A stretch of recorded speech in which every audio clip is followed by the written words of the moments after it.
नमस्कार दोस्तों, मैं सुमित मिश्रा स्वागत करता हूं एक बार फिर से आप सभी का एमजेटी एजुकेशन में। दोस्तों, आज डॉक्टर बाबा साहेब भीमराव अंबेडकर जी की जयंती है। इनकी जयंती पर विशेष रूप से ये वीडियो आ रही है।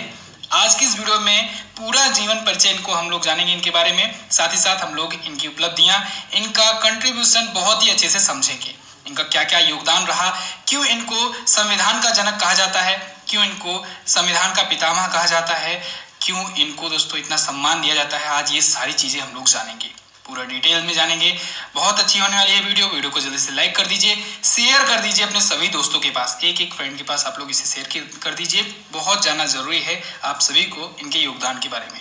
तो एक एक करके हम लोग शुरुआत करेंगे। सबसे पहले डॉक्टर भीमराव अंबेडकर जी के बारे में जो बेसिक जानकारी है, जन्म से शुरुआत करते हैं। ठीक है, डॉक्टर भीमराव अंबेडकर जी का जन्म हुआ था 14 अप्रैल 1891 को। पूरा देश हमारा आज इनकी जयंती मना रहा है। 14 अप्रैल 1891 को इनका जन्म हुआ था। इनका निधन हुआ 6 दिसंबर 1956 को।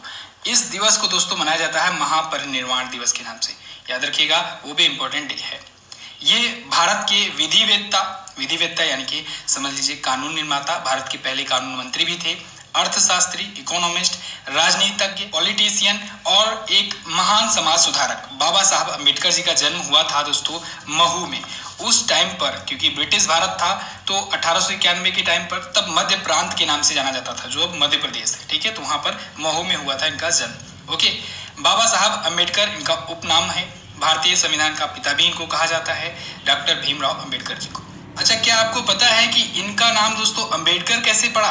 तो दोस्तों, इनके बचपन का नाम था भीमराव रामजी सकपाल, लेकिन इनके एक टीचर थे, इनके एक शिक्षक थे, ब्राह्मण शिक्षक थे महादेव अम्बेडकर, तो उनसे ये बहुत प्रभावित थे और उनके नाम से प्रभाव होकर इन्होंने अपने नाम में भी अम्बेडकर जोड़ लिया था। ठीक है, ये अपने गुरुओं को इतना सम्मान दिया करते थे, ये सबको सम्मान दिया करते थे। अब देखिए, शुरुआत में अभी हम थ्योरी देखेंगे, एंड में इसी वीडियो में मैं आपको प्रैक्टिस सेट भी सॉल्व करवाऊंगा। इनके जीवन से रिलेटेड जो भी महत्वपूर्ण फैक्ट हैं उनको प्रैक्टिस सेट के माध्यम से भी आपका तैयार करा दूंगा। तो आप लोग पहले डिटेल वीडियो, पहले स्टोरी सुन लीजिए अच्छे से। ठीक है, बचपन में अगर बात करें दोस्तों, तो इनका जो बचपन जो शुरू हुआ, शिक्षा बचपन की जो शुरू हुई, वो राजकीय माध्यमिक विद्यालय से शुरू हुई है, जिसका अब नाम चेंज होकर प्रताप सिंह हाई स्कूल हो गया है। 7 नवंबर सन 1900 को पहले ये अंग्रेजी कक्षा में प्रवेश लिए, पहली कक्षा में।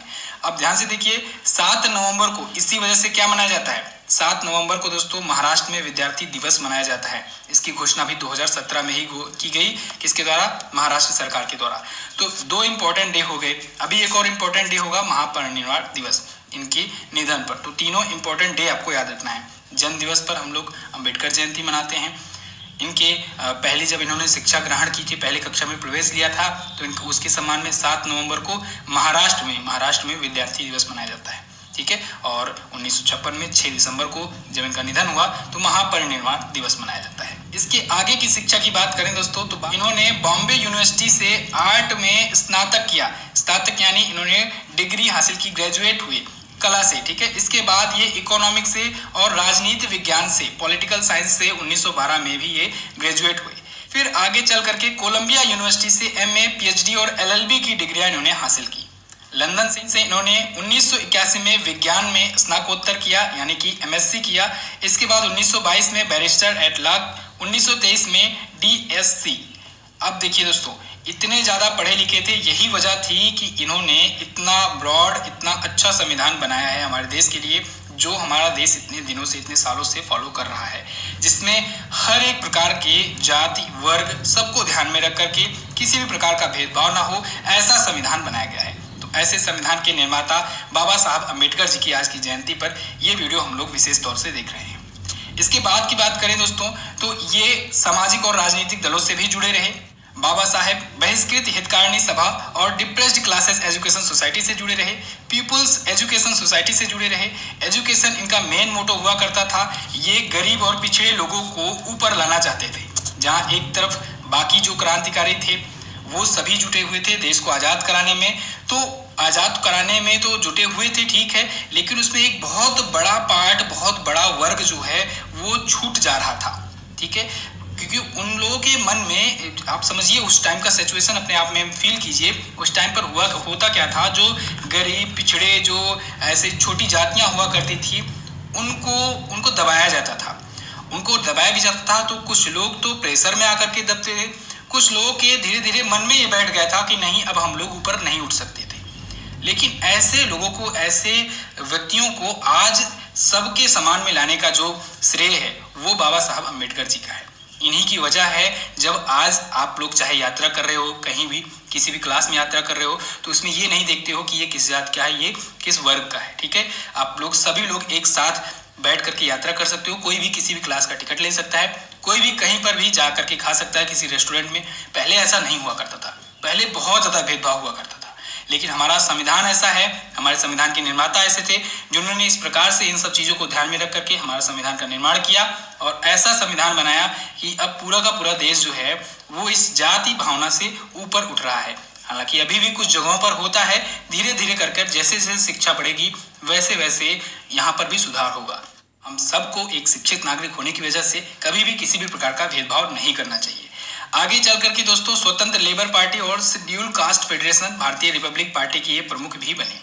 इसके बाद राजनीतिक पदों की उपलब्धियों के बारे में बात करें तो 1926 से 1936 तक 10 वर्षों तक ये बॉम्बे विधान परिषद के सदस्य रहे।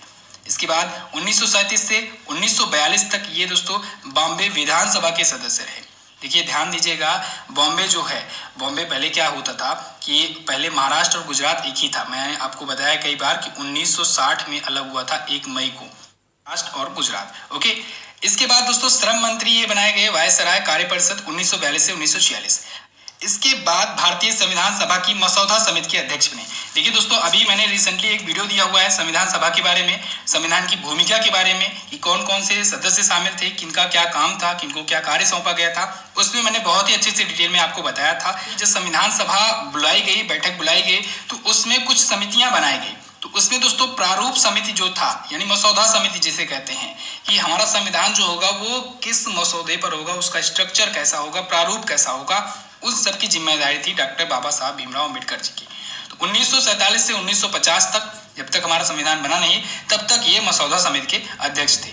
ठीक है, और संविधान को बनाने में बहुत बड़ा योगदान इनका था। इसी वजह से संविधान का जनक इनको कहा जाता है। ओके, अब देखिए इसके बाद जब भारत आजाद हुआ तो भारत के पहले कानून मंत्री और न्याय मंत्री यही बनाए गए थे। देखिए 1947 में ही भारत आजाद हो गया था, लेकिन पूरी तरीके से गणतंत्र कब हुआ? गणतंत्र दोस्तों 26 जनवरी 1950 को हुआ। ठीक है, तो ये भारत के पहले कानून मंत्री थे, कानून और न्याय मंत्री थे, ये आपको याद रखना है। भारत के पहले शिक्षा मंत्री कौन थे? तो भारत के पहले शिक्षा मंत्री अबुल कलाम आजाद जी थे। भारत के पहले गृह मंत्री कौन थे? तो वल्लभ भाई पटेल जी थे। प्रधानमंत्री तो आप सब जानते हो, जवाहरलाल नेहरू जी थे। पहले राष्ट्रपति राजेंद्र प्रसाद जी थे। ओके, राज्यसभा सदस्य ये भी बाद में बनाए गए। 1952 से 1956 तक बॉम्बे के राज्यसभा के सदस्य रहे। फिर 1956 में ही इनका निधन हुआ दोस्तों, 6 दिसंबर को 1956 को इनका निधन हुआ। और दिसंबर को हम सब पूरे भारतीय मनाते हैं महापरिनिर्वाण दिवस। ठीक है, इनके निधन पर ही। सम्मान के बारे में बात करें तो 1956 में दोस्तों इनको बोधिसत्व का सम्मान दिया गया। 1990 में 1990 में इनको भारत रत्न से सम्मानित किया गया, देश का सर्वोच्च नागरिक सम्मान। और 2004 में दोस्तों ये Colombian ahead of the year time award पाने वाले पहले व्यक्ति बने। ध्यान रखिएगा, Colombian ahead of the year time award पाने वाले ये पहले व्यक्ति बने। इसके बाद 2012 को ग्रेटेस्ट इंडियन अवार्ड इनको मिला। इनके द्वारा लिखी गई एक महत्वपूर्ण पुस्तक के बारे में बात करें, वो है एनालाइजेशन ऑफ कास्ट। ये बुक इन्होंने ही लिखी थी। इनका जब निधन हुआ, समाधि स्थल दोस्तों चैत्य भूमि में बनाई गई। चैत्य भूमि कहते हैं कि समाधि स्थल को, मुंबई में है, महाराष्ट्र में है। ध्यान रखिएगा, चैत्य भूमि। समाधि स्थल से भी क्वेश्चंस बनते हैं। तो ये तो कुछ बेसिक जानकारी थी। अब हम लोग क्वेश्चन और आंसर के माध्यम से जानेंगे और ज्यादा डिटेल जानकारियां, साथ ही साथ रिविजन भी करेंगे। तो देखिए दोस्तों, डॉक्टर भीमराव अंबेडकर जी का जन्म कब हुआ था? आप लोग कमेंट करके बताइए कब हुआ था। अभी मैंने आपको बताया 14 अप्रैल 1891 को इनका जन्म हुआ था। ठीक है, जब हम लोग जयंती मनाते हैं, अंबेडकर जयंती। अगला, डॉक्टर भीमराव अंबेडकर जी का जन्म कहाँ पर हुआ था? तो दोस्तों इनका हुआ था जन्म मध्य प्रदेश में। एक्चुअली में तब ब्रिटिश शासन चला करता था, तो ये मध्य प्रांत के नाम से जाना जाता था, मध्य प्रांत के नाम से जाना जाता था। तो वहां पर महू नाम के जगह में इनका हुआ था जन्म। आगे, डॉक्टर भीमराव अंबेडकर जी के पिता का क्या नाम था? तो दोस्तों इनके पिताजी का नाम था रामजी मलोजी सकपाल। डाउन कर लीजिए, इंपॉर्टेंट क्वेश्चन है, पूछा जा सकता है। इनके पिताजी का रामजी मलोजी सकपाल नाम था। ओके, अगला देखते हैं। अच्छा, इनके बचपन का क्या नाम था, अगर ये पूछा जाए तब आप क्या बताओगे? तो दोस्तों इनके बचपन का नाम क्या था? अभी अभी मैंने आपको शुरुआत में बताया, इनके बचपन का नाम था भीमराव रामजी सकपाल। ठीक है, चलिए, महाराष्ट्र वगैरह में क्या होता है, पिता का नाम भी आधा जुड़ जाता है बेटे के नाम में। अगला, निम्न में से किसने बहिष्कृत हितकारिणी सभा की स्थापना की? तो दोस्तों डॉक्टर भीमराव अंबेडकर जी ने बहिष्कृत हितकारिणी सभा की स्थापना की है। अगला क्वेश्चन है, किस भारतीय ने तीनों गोलमेज सम्मेलन में हिस्सा लिया? तो दोस्तों ध्यान रखिएगा, डॉक्टर भीमराव अंबेडकर जी एकमात्र ऐसे भारत के व्यक्ति थे जिन्होंने तीनों गोलमेज सम्मेलन में हिस्सा लिया था। 1930, 31, 32 तीनों में जो गोलमेज सम्मेलन हुआ था उसमें हिस्सा लिया था डॉक्टर भीमराव अंबेडकर जी ने। और दूसरे गोलमेज सम्मेलन में, दूसरा एकमात्र ऐसा गोलमेज सम्मेलन था जिसमें गांधी जी शामिल हुए थे। ठीक है, ये भी पॉइंट आपको याद रखना है। ओके, अगला, निम्न में से किस किताब को डॉक्टर अंबेडकर ने नहीं लिखा है? पाकिस्तान पर विचार, गांधी, नेहरू और टैगोर, जाति का उच्छेद, रुपए की समस्या, उद्भव और समाधान। तो दोस्तों इनमें से जो गांधी, नेहरू और टैगोर नाम की पुस्तक है इसको इन्होंने नहीं लिखा है। बाकी पाकिस्तान पर विचार, जाति का उच्छेद और रुपए की समस्या, उद्भव और समाधान, ये तीनों पुस्तक डॉक्टर अंबेडकर जी ने लिखी है। तो ये तीनों पुस्तकों के नाम आपको याद रखना है। अभी एनहिलेशन ऑफ कास्ट मैंने आपको बताया है। ठीक है, अगला क्वेश्चन है, डॉक्टर भीमराव अंबेडकर की समाधि स्थल का क्या नाम है? दोस्तों इनकी समाधि स्थल का नाम है चैत्य भूमि। चैत्य भूमि महाराष्ट्र में है, मुंबई में है। ठीक है, अच्छा, अभी वीर भूमि किसकी समाधि स्थल का नाम है? वीर भूमि दोस्तों राजीव गांधी जी की समाधि स्थल का नाम है, हमारे पूर्व प्रधानमंत्री जो थे। ओके, और एक पूछा जाता है राजघाट, राजघाट, एक पूछा जाता है विजय घाट। ठीक है, हालांकि समाधि स्थल पर भी मैंने आपको वीडियो दी हुई है, आप सर्च करोगे तो वीडियो मिलेगी, समाधि स्थल एमजेटी एजुकेशन डालिएगा तो आपको मिल जाएगी वीडियो। राजघाट दोस्तों महात्मा गांधी जी की समाधि स्थल का नाम है, विजय घाट लाल बहादुर शास्त्री जी के समाधि स्थल का नाम है। अगला, भारतीय संविधान के निर्माण के लिए डॉक्टर भीमराव अंबेडकर जी को किस समिति का अध्यक्ष बनाया गया?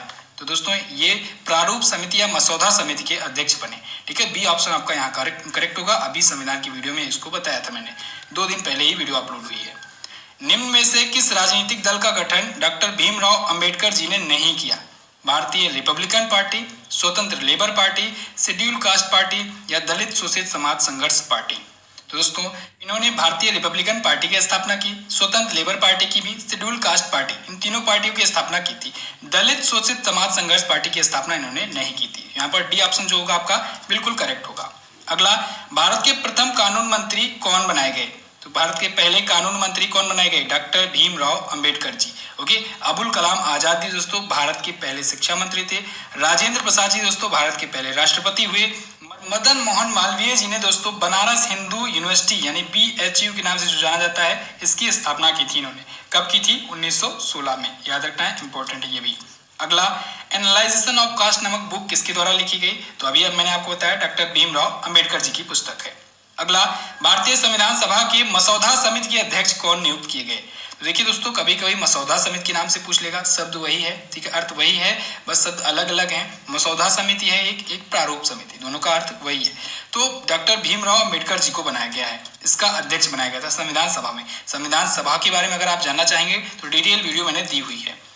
डॉक्टर भीमराव अंबेडकर को भारत रत्न कब दिया गया? ये क्वेश्चन कई बार एग्जाम में पूछा गया है। तो इनको भारत रत्न दोस्तों 1990 में दिया गया। कब? 1990 में दिया गया है। सी ऑप्शन यहाँ पर आपका बिल्कुल करेक्ट होगा।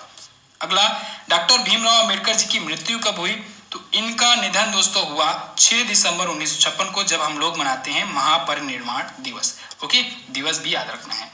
महाराष्ट्र में विद्यार्थी दिवस कब मनाया जाता है? तो दोस्तों 7 नवंबर को मनाया जाता है, और इसलिए मनाया जाता है क्योंकि डॉक्टर भीमराव अंबेडकर जी ये पहली बार इनकी स्कूली शिक्षा शुरुआत हुई थी। ठीक है, कब हुई थी? 7 नवंबर 1900 में, सन 1900 में 7 नवंबर को इनकी स्कूली शिक्षा शुरुआत हुई थी।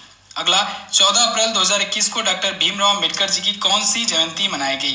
तो इनकी दोस्तों 130वीं जयंती मनाई गई है। आप लोग 1891 से जोड़ेंगे तो 130वां साल इस बार जयंती इनका मनाया जा रहा है। क्लियर? अच्छा, ये तो थे दोस्तों इनकी जीवन से रिलेटेड कुछ इंपॉर्टेंट क्वेश्चन। एक और बहुत ज्यादा क्वेश्चन पूछा जाता है, अनुच्छेद 32। अनुच्छेद 32 को दोस्तों आर्टिकल 32 को भारत के संविधान निर्माता डॉक्टर बाबा साहब भीमराव अंबेडकर जी संविधान की आत्मा कहते हैं। ध्यान रखिएगा, संविधान की आत्मा भीमराव अंबेडकर जी ने किसे कहा है? अनुच्छेद 32 को। बहुत बार एग्जाम में ये क्वेश्चन आया हुआ है, रिपीट हुआ है। तो बस दोस्तों फिलहाल हम लोग इतना ही रखते हैं इस वीडियो से। आई होप ये जानकारी आपको पसंद आई होगी। जानकारी आप सबको रखना चाहिए। एक बार फिर से आप सभी को डॉक्टर भीमराव अंबेडकर जी की जयंती की बहुत बहुत शुभकामनाएं। वीडियो को शेयर कर दीजिए अपने सभी दोस्तों के पास, वीडियो को शेयर कर दीजिए। इसकी क्विज आप चाहिए आपको तो MZT ऐप डाउनलोड कर लीजिए। क्विज और PDF फाइल आपको वहां पर मिल जाएगी। MZT app Google play store से जाकर के आपको डाउनलोड करना है। तो वीडियो को एंड तक देखने के लिए दोस्तों बहुत बहुत धन्यवाद। मिलते हैं ऐसे ही किसी और वीडियो में, तब तक के लिए नमस्कार, जय हिंद, वंदे मातरम।